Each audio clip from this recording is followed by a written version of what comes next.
ओम शिव ओम सच्चिदानंद शिव ओम सच्चिदानंद शिव ओम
की जय। महात्मा बसवेश्वर महाराज की जय। जगद्गुरु पंचाचार्य महाराज की जय। सद्गुरु बसवलिंग शिवाचार्य महाराज की जय। गुरु शिवानंद शिवाचार्य महाराज की जय। संत शिरोमणि नंदस्वामी महाराज की जय। वैराग्यनिधि अक्कमहादेवी महाराज की जय। त्रैलोक्य संपदाल्लेख्य समल्लेखनवित्ते सच्चिदानन्दरूपाय शिवाय ब्रह्मणे नमः। यामौ सर्वलोकानां प्रकृतिं शास्त्रपारः तां धर्मचारिणीं शम्भो प्रणमामि परशिवम्।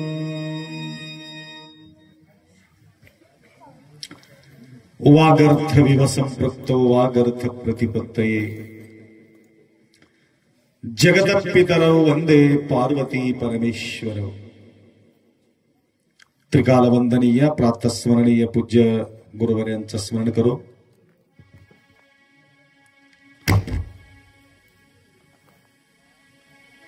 क्षेत्राधिपती मन्मथ माऊली माऊलीचा पावन सानिध्यात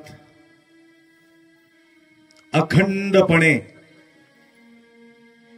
निरंतर 24 वर्षापासून काही भक्त पदयात्रा करून शोभा वाढवित आहेत आणि या शोभेच्या अंतर्गत काही वर्षापासून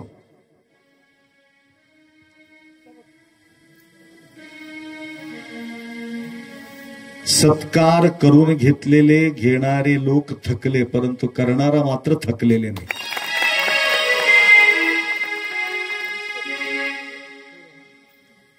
आणि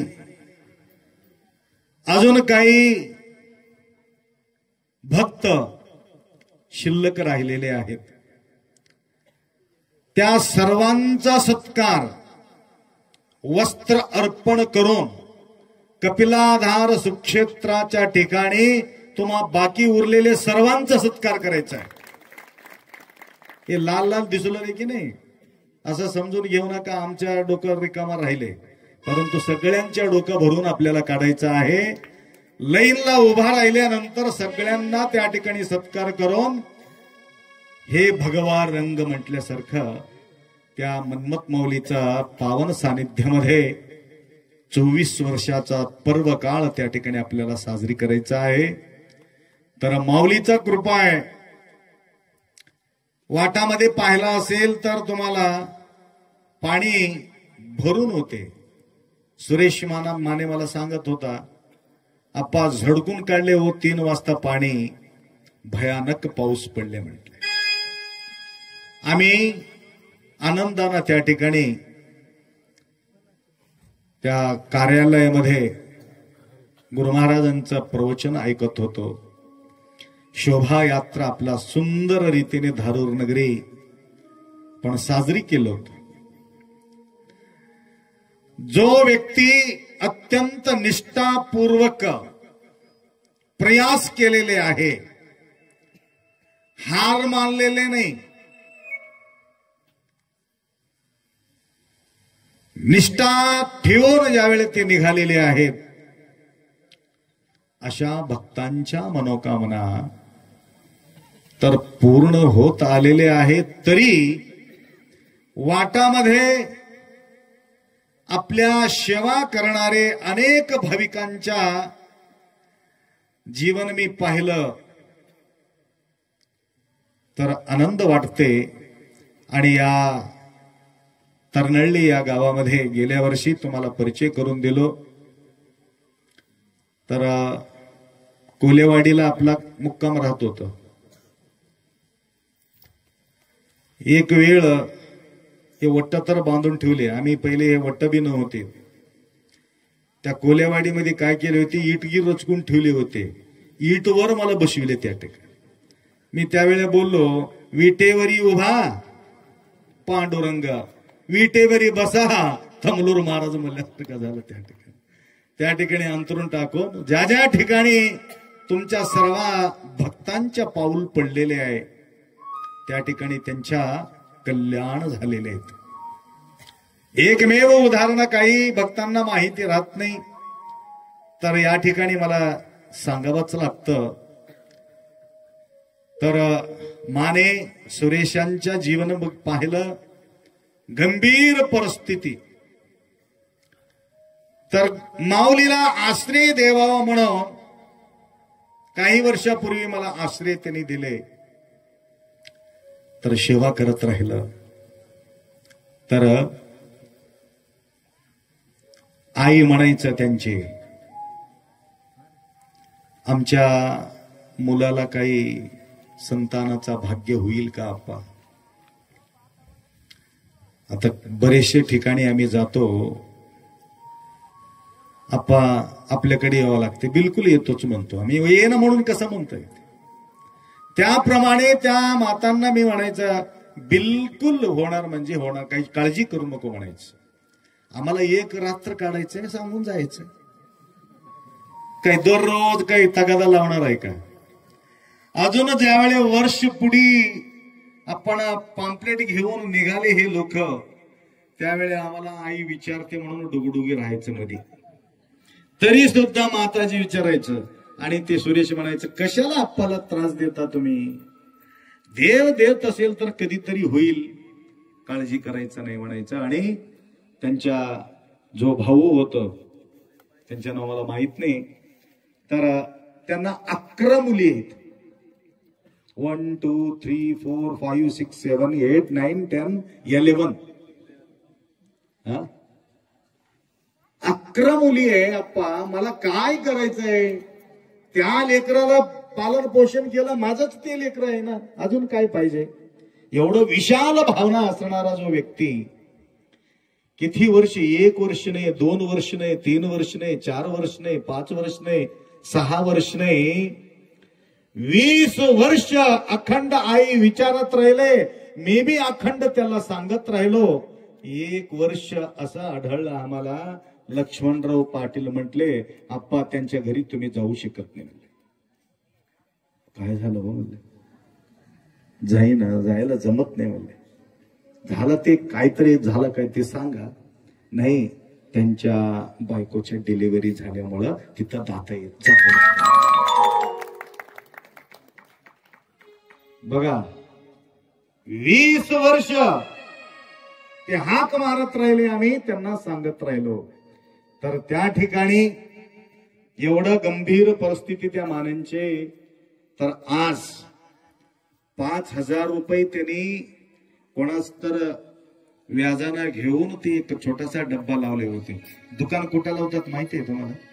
कुठं लावतात दुकान? जंगलामध्ये लावत नाही कोणी. जंगलामध्ये लावतात का? हा. आणि खंडेराव फार हुशार आहे. कुठं गाणं कोणतं घ्यावं त्याला माहिती आहे. कारण इथं शेळी मेंढर राखायचं राहते ना जंगलात, म्हणून या ठिकाणी शेळी मेंढर राखले. आणि गावामध्ये मनमत मौलीचं डोंगर म्हणून सांगितले. या ठिकाणी पांढर काय मला दिसते पांढर, तिथे दिसते डोंगर. गावात डोंगर दिसते, इथं काय दिसते? पांढर दिसते. बघा किती छान निवडले ते. त्याप्रमाणे कुठलं तरी वस्तू विकायचं असेल तर मार्केट बघून त्या ठिकाणी दुकानं लावावं लागतं. परंतु या मनुष्य काय केला, या तरणेमध्ये काही मोठा वस्ती नाही तरी त्या ठिकाणी त्यांनी दुकान लावलं. कोणतं दुकान होतं? D mart. या गावामध्ये डी मार्ट लावले. त्या ठिकाणी पाऊल ठेवायला सुद्धा जागा नाही. मी म्हटलं हे कसं झालं? अप्पा मनमत माऊलीचा आशीर्वाद आहे, मला काहीच नाही. डोंगरावर बी सुद्धा त्यांचं दुकान चालतंय. अशा प्रकारचे आशीर्वाद 30-40 गाव आवती भोवती असलेले छोटे छोटे जे गाव आहे, या ठिकाणी येऊन व्यापार करतात. एवढा मुक्त भावनानं ते सेवा करणारा व्यक्ती आहे. तर त्याप्रमाणे आपल्या या दिंडी सोबत निघालेले अनेक माता परेशान आहे. कसं सुचले की मला काय माहित नाही. त्या लिंबूरकरला मी कधी ऐकले बी नाही ते गाणं. मी दररोज लावत होतो, नाही तर तुम्हाला. तर आमच्या सोबत काही भूप आहेत, बायकोला त्रास देणार आहे. आलं का लक्षात? म्हणून ते नाटक रचवले असं वाटते मला. हा. तर या दुःखापासून मुक्ती कधी मिळेल, एकमेव त्याला ध्यास आहे माता लोकांना. म्हणून संकल्प करा या तरणळी या गावामध्ये. तर मी सतीचा साथ देतो, साथ देतो म्हणून संकल्प करायचं. उत्साह जीवन जगायचं, बिलकुल विचलित होता कामा नये. त्याप्रमाणे या तरणळी पर्यंत तरण्यासाठी बघा तमलूरच्या दिंडी यामध्ये आपला शोभा वाढविण्याचा काम गुरु महाराजांचं नाही, त्यागाने सेवा करणारे अनेक भाविकांच्या मुळे या ठिकाणी दिंडीचा शोभा वाढतो.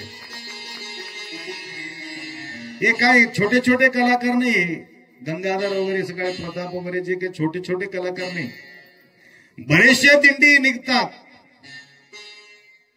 आणि श्रीमंत मठवाले काही काही लोक आहेत, गणगंच संपत्ती आहे. परंतु तमलूरच्या मठाला आमदनी नाही. लक्षात आलं का? 5-6 एकर मध्ये काय होणार आहे? एक परिवार सांभाळणं म्हणजे अवघड आहे. तरी एवढा मोठा परिवारला सांभाळणं काही कमी गोष्टी आहे का? छोटे छोटे किती लोक लेकर आहेत बघा हे सगळे. एवढा लेकरांना पोषण करणे भयानक परेशान आहे. म्हणून या ठिकाणी आपल्या जवळ पैसासाठी कुठल्याही कलाकार आमच्या जवळ येत नाही, प्रेमासाठी या ठिकाणी येतात. या ठिकाणी पैसा मिळत नाही, या ठिकाणी त्यांना अंतःकरणपूर्वक प्रेम मिळतो. त्या प्रेमाच्या पोटी धावून कुठं पुण्याहून आले ते लेकरू धावून. आता इंस्टाग्राम मध्ये पाहत असेल, आता काय करावं, तळमळ तळमळ तळमळ. हा, सोडीता सुटे न जड झाला भारी, आता त्रिपुरारी भक्ती म्हणते, संसार म्हणते. बघा अडकून बसलो होतो आपण, तरी सुद्धा परीक्षा असते. तरी या आनंदाचा क्षण पाहून राहू वाटत नाही. तर आम्हाला बी वाटत होतं काहीतरी दिंडीमध्ये कमी आहे, काहीतरी दिंडीमध्ये कमी आहे. काय कमी आहे? मूल गणेशच कमी असल्यावर दिंडीचा शोभा कुठं वाटणार आहे? आला का लक्षात? तर आज आल्यामुळं एक वातावरणामध्ये एक चेंजेस. गंगाधर आणि गजानन बघा, गंगाधर भी है, गजानन भी है, बाप भी है, लेकरू भी है, मुलगा भी है. बाप और बेटा ज्यावेळी एक होता तर त्यावेळी बघायचं काय गरज आहे. तर अशा प्रकारच्या आनंदाचा सोहळा आपल्या यंदावर. साहित्य भरपूर असून सुद्धा वाजणारच नसेल तर काय करणार आहे आपल्याला. तरी सुद्धा ओंकाराचा नाद फार मोठा आहे, भयानक आवाज त्यांच्या आहे. तोंडाचा नाही, हाताचा. आला का लक्षात?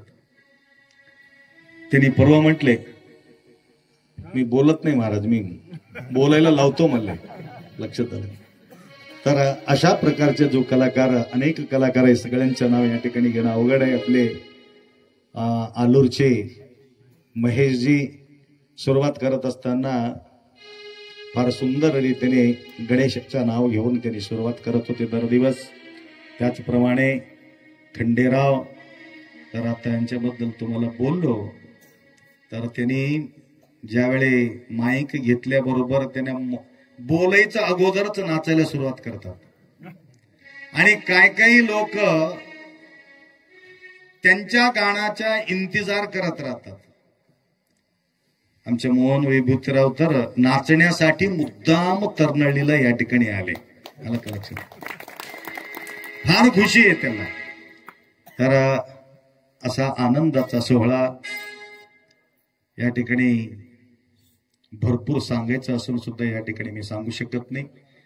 तरी येता येता काही ना काही आपल्या कार्यकर्त्यांकडून, कारण उद्या सकाळी इथून निघाल्याबरोबर काही लोक मनमत स्वामीला काही जाऊन पोहोचतात म्हणून या ठिकाणी मला बोलावं लागतं. अनावधानानं त्यांच्याकडून काही शब्द वाया जात असतात.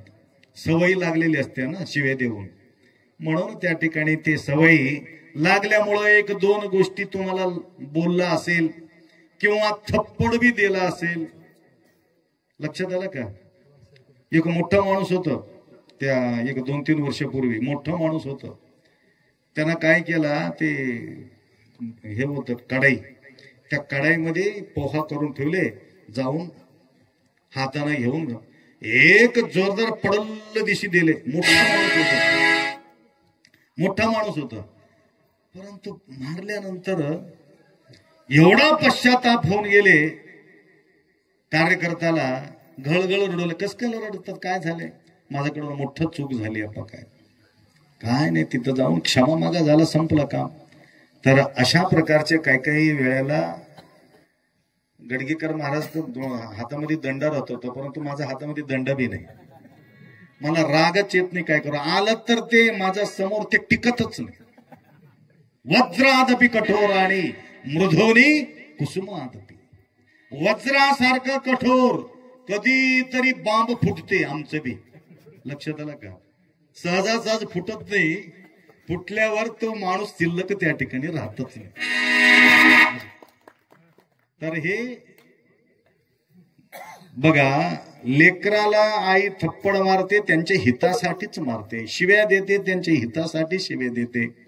तरी बरेचसे अदल बदल आमच्या या पदयात्रेमध्ये आम्ही पाहू शकलो. फारच शांत रीतीने प्रकृती सुद्धा आम्हाला या ठिकाणी साथ देऊ लागले. धारूरच्या पलीकडे ज्यावेळी आडसला भरपूर पाऊस आहे आणि अलीकडे बी भरपूर पाऊस आहे, मध्यंतरी बिलकुल आपल्यावर पाऊस नाही. याचा अर्थ प्रकृती सुद्धा तुम्हाला, हे लोक तर साथ देतात, वाटेवर अनेक लोक साथ देऊ लागलेले, परंतु अनेक भक्तांचा सेवा आम्हाला मिळते. परंतु प्रकृती सुद्धा बघा किती.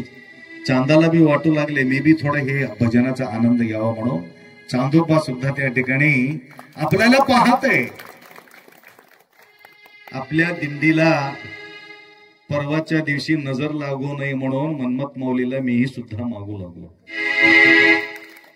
कारण माता मंडळींच्या अंगावर एक प्रकारच्या वस्त्र धारण करून त्या ठिकाणी आपल्याला मन्मथ माऊलीला निघायचं आहे.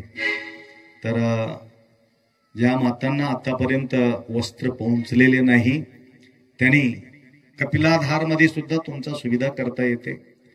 आणि इथं येऊन वाटामध्ये तुम्हाला त्रास होत असेल तर कपिलाधारात आम्ही मोठा बंडल ठेवतो आणि ज्यांच्याजवळ ते नाही ते वस्त्र अंगावर घ्यायचं आणि सर्व पुरुष मंडळींना एक लेवल मध्ये उभा करून सर्वांच्या डोकं लाल भडक आपल्याला करायचं आहे. आणि एक रंगामध्ये, एक तालामध्ये, एक पावलामध्ये, एक वाणीमध्ये त्या ठिकाणी आपण जय जयकार करत मन्मथ माऊलीचं दर्शन त्या ठिकाणी घ्यायचं. तर तुम्ही सर्व मंडळी आमचा या ठिकाणी मनपूर्वक भावपूर्वक सेवा केला. आणि चांडोळा त्या नगरातून मांडेसर आठवण करून दिले म्हणून तुम्हाला सांगतो. तिथून दिंडी जाते एक महाराजांचं. तर त्या दिंडीमध्ये न जाता आपल्याकडे धावा घेण्याचे एकमेव कारण आहे गुरुमाऊलींच्या सहारामध्ये आपल्याला राहायचं आहे. म्हणून बरेचसे भक्त छोटे छोटे लेकरा सहित आपल्या याच्यामध्ये सहयोग देत आहे. आता काही भक्तांना मी विचारलं आतापर्यंत किती दिंडी तुम्ही फिरलात. त्यांनी बरेचसे दिंडीमध्ये मी गेलो. मग तिथला आणि इथं काय फरक वाटला तुम्हाला. त्यांनी म्हटलं स्वर्गाचं सुख बघायचं असेल तर आप्पा तुमच्या दिंडीमध्ये यावं म्हटलं. अशा आनंदाचा सोहळा सुखाचा काही तुमच्या गटोडा अजून तुम्ही काढला नसेल आम्हाला वाटते. खाण्याचा गटोडा तिथंच वास घाण उठत असेल ते दसमी पिशमी असेल तर तरी कुठं कमी पडत नाही. करून घ्यायचं गरज नाही.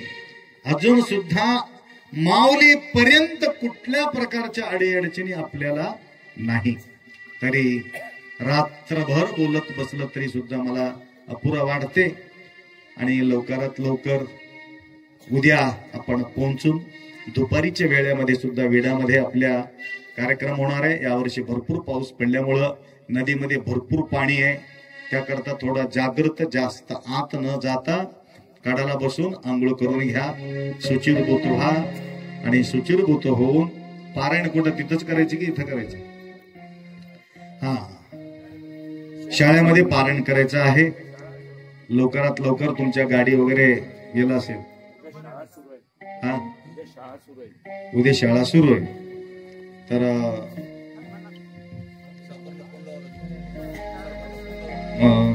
झाडाखाली आता नियोजन आपण सकाळी याच्या नियोजन सांगतो तर त्याच्याबद्दल आम्ही विचार केलेले नाही.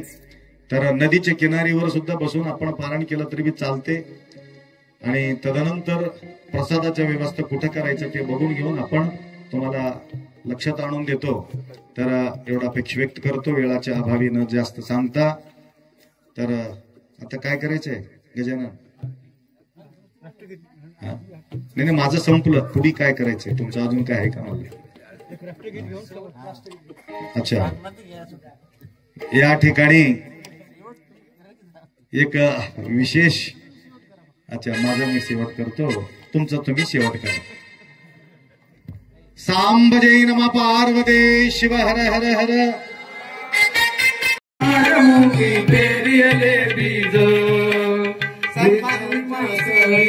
सर्प व्याची जाळी निर्भय शाप दे समदृष्टी आली. शिवभक्ती लोक झाली विश्वाशिवाया केले ग्रंथा परवशा